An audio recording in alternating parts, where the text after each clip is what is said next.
Om Shri Krishnaya Paramatmane Namaha. Om Shri Gurubhyo Namaha. Pathanjali Yoga Sutram. Kaivalya Paadham. Sutram 11 to 21. Sutram 11. Hetu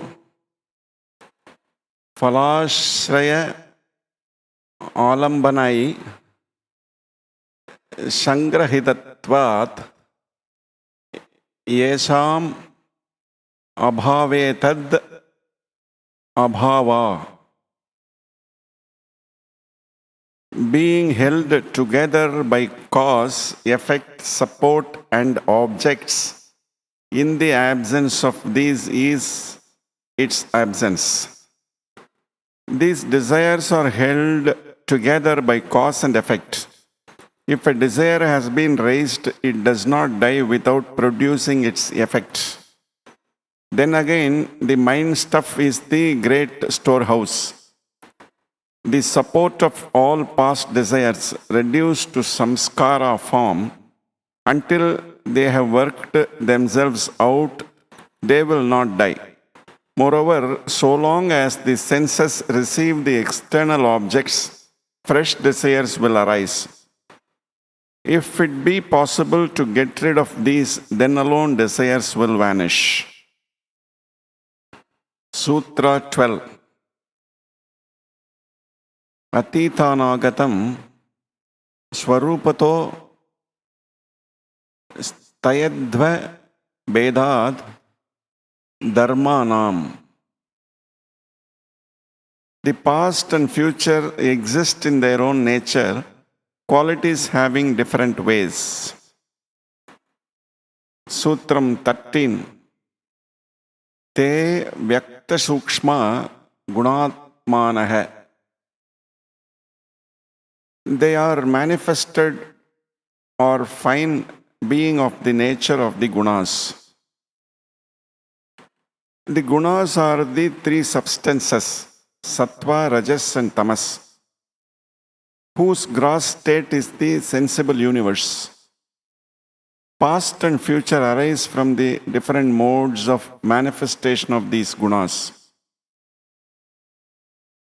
Sutram 14. Parinama ekatvat vastu tattvam. The unity in things is from the unity in changes.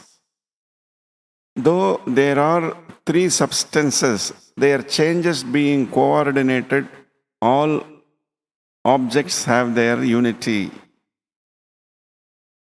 Sutram 15.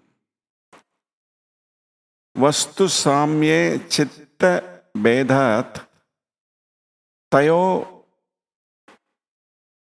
vibhakta pantaha. The object being the same, perception and desire vary according to the various minds. Sutra 16. Nachaika Chittat tantram vastu tad apramanakam tada kim syat. Swami Vivekananda has not commented about this sutram. The meaning of this sutram as taken from elsewhere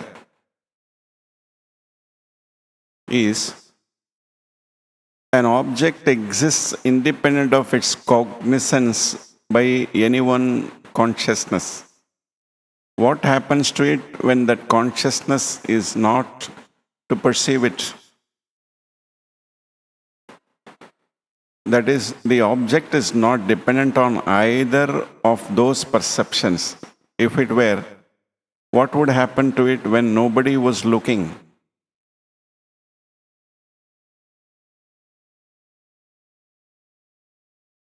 Sutram 17. tad uparaga apekshitvat chittasya vastu jnatha ajnatam. Things are known or unknown to the mind, being dependent on the coloring which they give to the mind. Sutra 18. Sada jnanta chitta vrittaya tad prabho purushasya aparinamitvat. The states of the mind are always known because the Lord of the mind is unchangeable. The whole gist of this theory is that the universe is both mental and material. And both the mental and material worlds are in a continuous state of flux. What is this book? It is a combination of molecules in constant change. One lot is going out and another coming in. It is a whirlpool, but what makes the unity? What makes it the same book? The changes are rhythmical. In harmonious order, they are sending impressions to my mind. And these pieced together make a continuous picture. Although the parts are continuously changing, mind itself is continuously changing. The mind and body are like two layers in the same substance, moving at different rates of speed. Relatively, one being slower and the other quicker. We can distinguish between these two motions. For instance, a train is moving and another carriage is moving slowly alongside it. It is possible to find the motion of both these to a certain extent, but still something else is necessary. Motion can only be perceived when there is something else which is not moving. But when two or three things are relatively moving, we first perceive the motion of the faster one and then that of the slower ones. How is the mind to perceive? It is also in a flux. Therefore, another thing is necessary which moves more slowly. Then you must get to something in which the motion is still slower, and so on, and you will find no end. Therefore, logic compels you to stop somewhere. You must complete the series by knowing something which never changes. Behind this never-ending chain of motion is the Purusha, the changeless, the colorless, the pure. All these impressions are merely reflected upon it, as rays of light from a camera are reflected upon a white sheet, painting hundreds of pictures on it, without in any way tarnishing the sheet.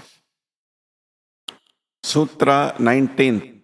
Natat swabhasam drishyatvat.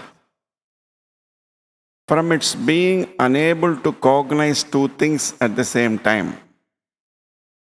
Mind is not self-luminous, being an object. Tremendous power is manifested everywhere in nature, but yet something tells us that it is not self-luminous, not essentially intelligent. The Purusha alone is self-luminous and gives its light to everything. It is its power that is percolating through all matter and force. Sutram 20. Eka samayecha ubhaya anavadharanam. From its being unable to cognize two things at the same time. If the mind were self-luminous, it would be able to cognize everything at the same time, which it cannot. If you pay deep attention to one thing, you lose another. If the mind were self-luminous, there would be no limit to the impressions it could receive. The Purusha can cognize all in one moment. Therefore, the Purusha is self-luminous. and the mind is not. This completes Sutra 11 to 21 of Kaivalya Pada. In these sutras, Pathanjali talks about samskaras, the mind not being self-luminous and Purusha being luminous. We will look at the remaining sutras of Kaivalya Pada in the coming episodes. Samastaloka Sukhino Bhavantu. Om Shanti Shanti Shanti.